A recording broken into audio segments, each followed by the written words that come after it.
BTG seems to be on a roll already. Indeed. So we have CE picking out the first map. We are going to be heading to Towers of Doom. Now, this is was a go-to map for CE last season. Definitely. Didn't always work out for them, but it definitely didn't always work out. But when it did, it was a dominant performance by them. Exactly. CE actually one of the hardest to predict teams in China when it comes to map pool. They play Warhead Junction a lot. They play Towers of Doom a lot. And I'm really happy that we're going to see this series being kicked off on Towers of Doom, which from a viewer's and commentator's point of view is without a doubt the most exciting battleground with the craziest comebacks. Here we or the most one-sided stumps. Hashtag 40O. Very true. That is true. It can happen. So, Hanzo has been let through once again. Are BTG going to be comfortable enough to pick it up, as it is banned a lot of the time? So it's not always an insta-first pick. In fact, in the first couple weeks of HGC, we actually saw it fall into the third pick or second rotation sometimes. Definitely true. Now, globals, of course, can be very powerful, but there's two heroes that I fear and dread like no other on this battleground. One, Chromie, and two, Stitches. I think Stitches has a really solid point here to be taken into account. China hasn't been the most Stitches-heavy region in the world, but they do have a couple of really awesome Stitches players. Most importantly, Wang from Team RPG, or Wind for Team CE. Yeah, Wind is godlike, to say the least. And then we have potentially, one of the reasons we enjoy casting China so much is the flexibility of a lot of their players. And if we're talking about players to highlight with that kind of thing, we can't ignore Zuyu, a player who actually couldn't make it to to BlizzCon, but was available at the Gold Club World Championship. And the fact is, he's definitely one of the more flexible assassin players, but is still superbly good. But he does like to play some alternative things from time to time. We have seen him as what is the sort of assassin/flex player a lot of the time. He's a godlike Greymane, incredible Valor, maybe the best Valor in China at the moment. SPT will have an argument for that, though. But we also saw him on Sylvanas, Zarya, and other such heroes. He is a flexible player. Definitely true. And when it comes to being flexible, I think CE is easily one of the most flexible teams. And it's only going to get crazier from this point on, because we have no information, we have no data on which heroes Aloof will prioritize. Is it going to be a classic Vala, or is it going to be, you know, the new stuff like Hanzo? Yeah, the stuff we saw in the preview, there was a Tracer in there. And a Greymane, there was a Tracer and a Greymane, yeah. So interesting things here. It's very cool to see the swaps. We're also going to have to see how well 365 steps up as the support in that having to fill in the big shoes to fill in this particular stance. Yeah, definitely true. Now, the Dehaka, we saw what this hero was capable of doing in the last series. Like, this guy can be an absolute savage. And BTG, they do have a couple of good players in the mix that can make work of Dehaka for sure. Now, ETC being stolen away by CE, what is the main tank going to be? Are they going to pick it now, or do they want to hide the pick a little bit more? Muradin is still there. Stitches, you know what? I would love to see a Stitches. The double disable with a long distance hook and maybe a tongue afterwards. I wouldn't mind the Stitches. I agree on that. Maybe a return of the Garrosh, as we saw in the first series. Timeless bringing that out. Instead, we see Arthas, and that's fair. CE very well known for a potential melee, more melee style. However, in the past, that melee style, but this is back when Paradise was on the team, has included Malthael a lot. So maybe one of the other two players, Aluful or Zuyu, might have picked that up. And the thing about Paradise's departure here for CE as well makes things much harder for enemy teams now to predict what CE is going to draft, because similar to RPG's Chicken, for instance, Paradise for the most part was a very predictable player, always, you know, favoring those bruisers, those melee assassins. But now he was the easiest. He was probably outside of Season 1 Chicken, where it was basically Zeratul or go home. Paradise is probably the easiest player to ban in the entirety. Exactly. But now this is no longer a factor because he's no longer there. So yeah, Cassia ban coming in. Cassia, of course, could be a menace when it comes to dealing with Greymane. Although I think she's a little bit more susceptible to an Arthas because of her short attack range. So she's actually going to get caught more easily. So I'm not sure if I would ban her here now, but I guess if you really don't want to play against it, you do it. True. We saw some very effective Javelin Cassia play yesterday, so that could be a big reason to fear. Really solid kiting ability is what Cassia can give, and of course, the blinds, and even in that last series, Valkyrie play. Yeah. So that was very fun to see. Yeah, and Valkyrie, of course, gains a lot of value in those narrow choke points where it's much easier to land it on a target. And guess what? Towers of Doom has plenty of choke points. And it's actually not really easy to sometimes dodge the Valkyries in the first place. So I think it's a solid ban after all. Now, Leoric back in the mix, joined by Uther. And I think China has already given us a lot of Uther gameplay today, which is a little bit surprising because Malfurion, for example, was very popular in Europe. Uther, not so much. Yeah, a little bit of Rhaegar, although Rhaegar a little bit of Rhaegar, yep. Much less popular than the end of last season, but once again, changes to the supports in general can have a lot to do with that. However, potential for the Holy Cow coming in from CE, and of course, we saw just how dangerous Leoric can be as a backline damage dealer, and when you currently, the backline has yet to be chosen for BTG other than Greymane, who's sort of back front line in general, but even if he doesn't backline, Drain Hope on Arthas is horrendously effective. It's really good. It's really good. Arthas is probably one of the warriors that struggles most against Leoric simply due to the fact that he's clunky, he's slow, and he has a pretty high health pool, so Drain Hope, super good as a counter. Now, we're going to see the Mecha Rhaegar being deployed. Mecha Dehaka and Mecha Rhaegar looking good together. You know what? It happens to me quite often when I play Rhaegar on ladder that all of a sudden a random player is going to pick another support, only to write a couple of seconds later, oh snap, that's Rhaegar. I didn't even recognize him. I've not had that experience yet. It happened to me several times already. Super cool. It is definitely lovely. Now then, last pick for CE, second range. If they really want to jump back to the double support style, we could see that. Like, Hanzo's good. He might need a little help. He definitely might need a little bit of help. And if Alufal doesn't play Hanzo, we're now going to see his pick. Is it going to be a Tracer with an Uther solo support? May not be the most obvious of choices. Also, possibly, I'm not sure how much burst damage they have to really make the Tracer shine. So what else is available? A Mage, Gul'dan, potentially. Yeah, Jaina again. Jaina, definitely true, definitely true. Even a Kel'Thas. I mean, Kel'Thas was played extensively. Or that guy who came back in other regions a lot. Yeah, against Arthas. Tychus also suffers from short attack range syndrome, but he's still really good. His attack speed is really solid, assuming that Leoric and ETC can keep Arthas at bay. Tychus shreds him with that minigun. Can you imagine Mama Tychus getting little baby Tychus in the hospital, and then the doctor is like, excuse me, madam, but your son is suffering from short attack syndrome. Where did I go wrong? But the fact is, he's adjusted very comfortably to it. He shreds through tanks, assuming he is he's given the protection to do so. The bigger they are, used to be a go-to, still popular nowadays, of just annihilating a tank that tries to be the engaging tool. I mean, he could also go in medication at level 1 and take press the advantage to increase his attack range a little bit more after using his dash. So there are ways to play around it if you really don't want to be caught by Arthas. And guess what? At the very latest, if you're level 10 and you pop that Odin, you're going to be the longest dude in the battlefield. Yes. Also, just a quick call out. We have noticed that CE appear to be sponsored now, so good for them.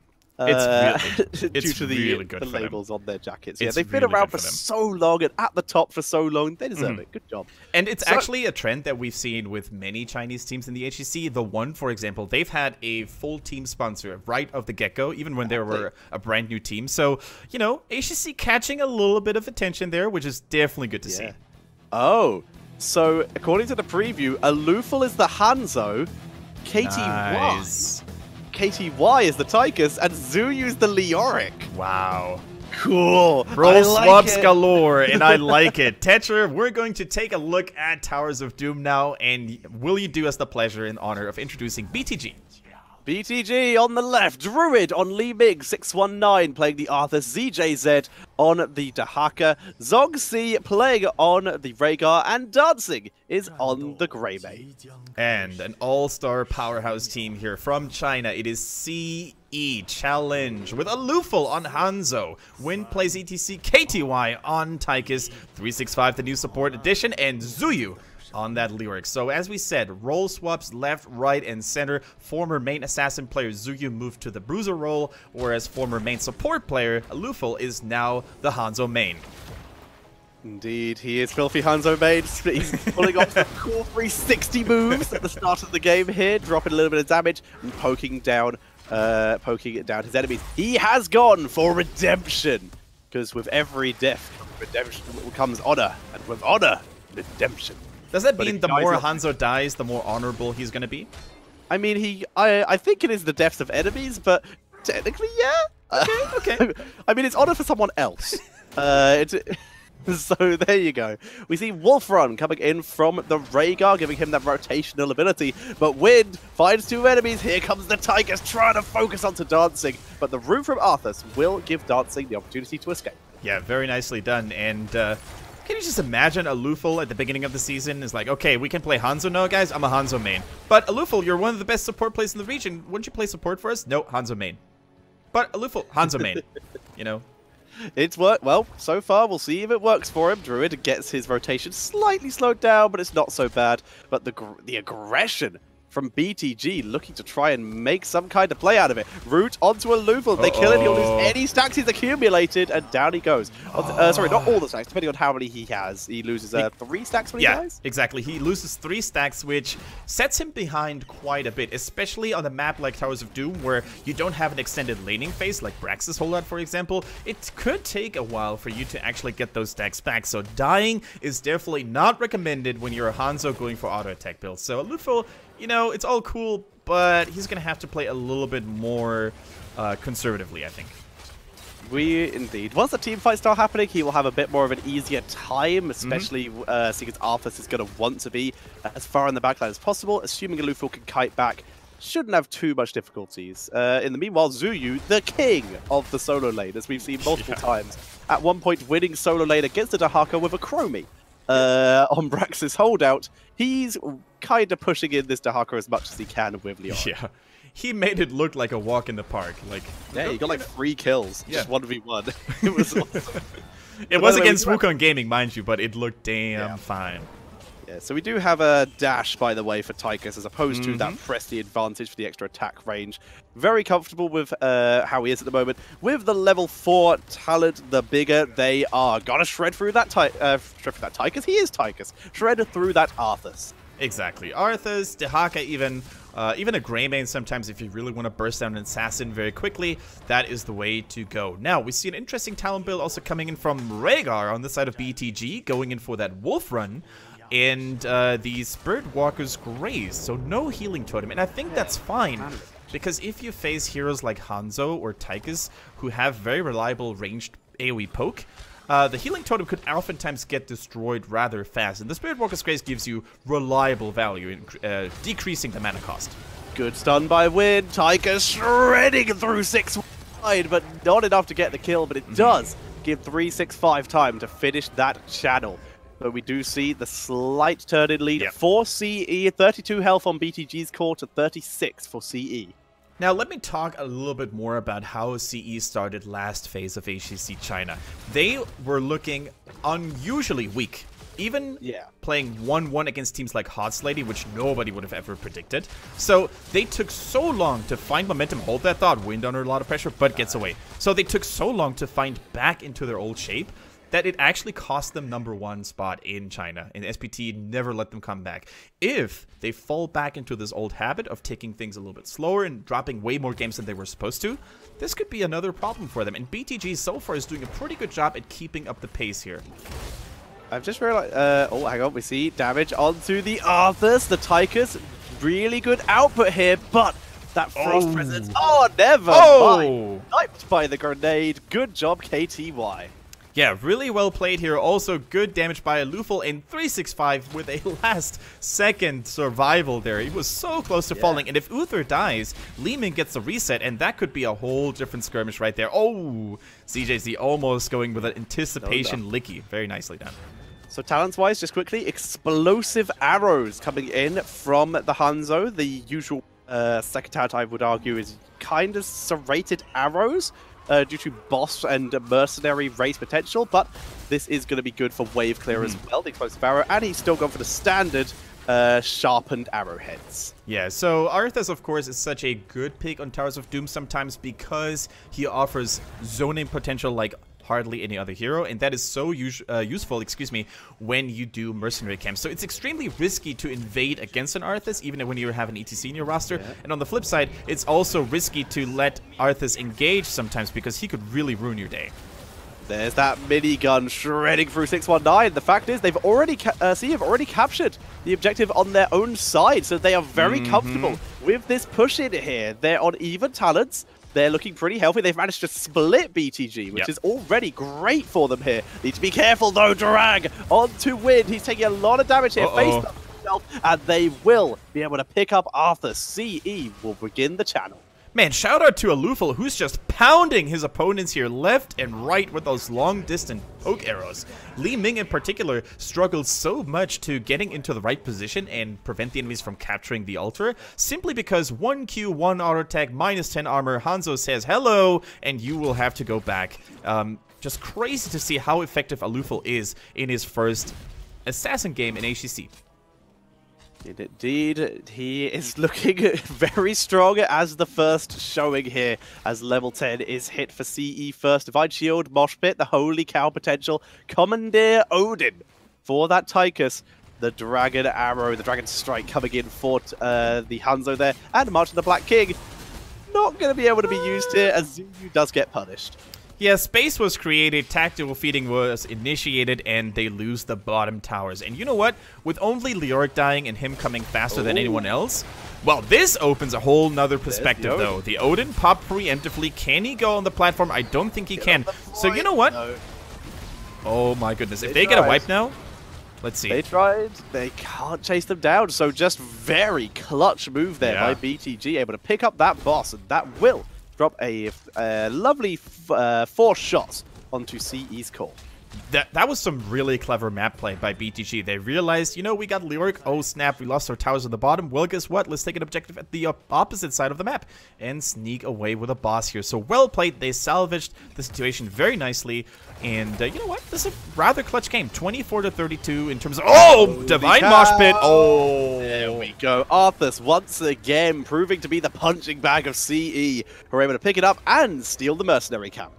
Now, a lot of people may argue, was that actually worth it? Sacrificing 2 long cooldown heroic abilities just for 1 kill? I would say yes, because that 1 kill secures them the turn-in on the altar. So, for the next team fight, most likely Mosh Pit and Divine Shield will be back. And did you see the clutch denial of that wave of force? So well done.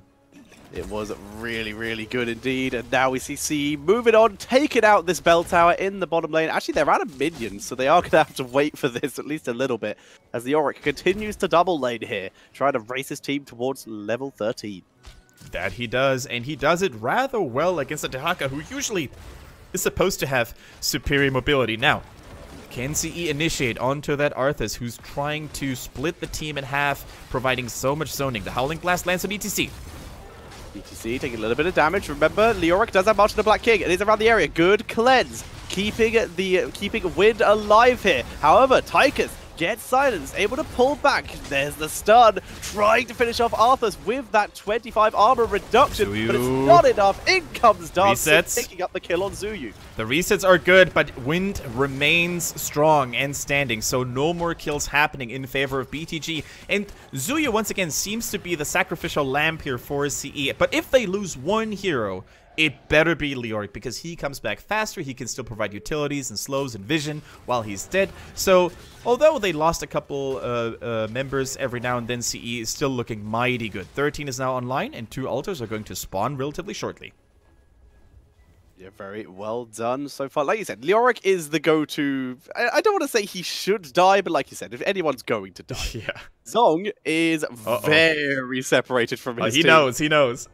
Dead by Zong, and he gets absolutely destroyed. As we see CE, they're hovering around the altars. They actually have control of bot lanes, and with that kill, they have control of mid lane area as well. So they will just get both these turn-ins. Easy peasy. Yeah, that was so well played by CE in the first place, going for that cheeky ambush. But it was also a little bit unfortunate for BTG, because Zong, he had the right, he had the right nose. He almost smelled them. He's regular after all. But he thought his allies would arrive a little bit more shortly, so he could bait the engage only for his teammates to capitalize on it and strike back.